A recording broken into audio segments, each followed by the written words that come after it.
മഹാനായ സുലൈമാൻ നബി അലൈഹിസ്സലാത്തു വസ്സലാം ബിൽഖീസ് രാജ്ഞിയുടെ പ്രതിനിധി സംഘം വന്ന സമയത്ത് അവരുടെ നേതാവായ മുന്തിറിനോട് ഒരു ചരിത്രം പറഞ്ഞു കൊടുത്തു.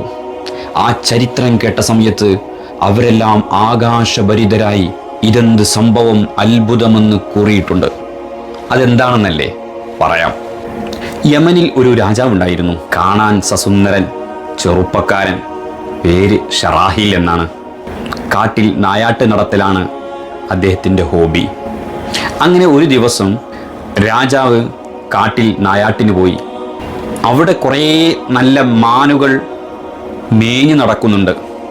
കണ്ടപ്പോൾ അമ്പെയ്ത് പിടിക്കാൻ അദ്ദേഹത്തിന് തോന്നിയില്ല. അദ്ദേഹം വലയെറിഞ്ഞ് ഒരു മാനിനെ പിടിച്ചു.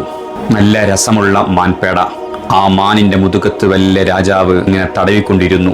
അദ്ദേഹം സൂക്ഷിച്ചു നോക്കിയപ്പോൾ ആ മാനിൻ്റെ കണ്ണിൽ നിന്ന് കണ്ണിനീരിങ്ങനെ ഒലിച്ചിറങ്ങുന്നുണ്ട്. ഷറാഹീലിന് അത് വേദന തോന്നി. ഉടനെ അദ്ദേഹം ആ മാനിനെ മോചിപ്പിച്ചു. ഇത് ഒരു സാധാരണ മാൻപേടയല്ലായിരുന്നു, ജിന്ന് വർഗത്തിൽപ്പെട്ട ഒരു മാൻപേടയാണ്. അഥവാ മാനിൻ്റെ കോലത്തിലേക്ക് കോലം മാറി അവിടെ മേഞ്ഞു നടക്കുന്ന ജിന്നുകൂട്ടത്തിൽപ്പെട്ട ഒരു മാൻപേടയായിരുന്നു ഷറാഹീൽ പിടിച്ചത്. ഈ ജിന്ന് വർഗത്തിൽപ്പെട്ട ഈ മാൻപേട എന്ന ഈ പെൺകുട്ടിയുടെ പേര് ഫാരിഖ എന്നായിരുന്നു. അവിടെ കാത്തിരിക്കുന്ന ആ കൂട്ടത്തിലേക്ക് ഫാരിഖ ഓടിച്ചെന്നു. അവ പറഞ്ഞു, ആ ഷറാഹീലിൻ്റെ തലോടലും സ്നേഹവും ഫാരിഖ കൂടെയുള്ളവരോട് വിവരിച്ചു. അപ്പോൾ ഇവർക്ക് ഷറാഹീലിനെ കാണാനും ഷറാഹീലിൻ്റെ അടുത്തേക്ക് പോകാനും ഈ ജിന്നുകൂട്ടം തീരുമാനിച്ചു.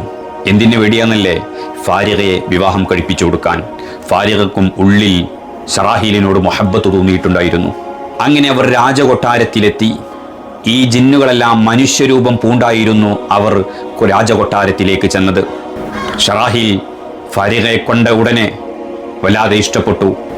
അങ്ങോട്ട് ചോദിച്ചു, എനിക്ക് ആ പെൺകുട്ടിയെ വിവാഹം കഴിച്ചു തരുമോ എന്ന്. അവരുടെ ആവശ്യം അത് തന്നെയായിരുന്നല്ലോ. അങ്ങനെ ഫാരിഖയെ ഷറാഹീൽ വിവാഹം കഴിച്ചു. ആ ദമ്പതിമാർക്കൊരു കുഞ്ഞു പിറന്നു.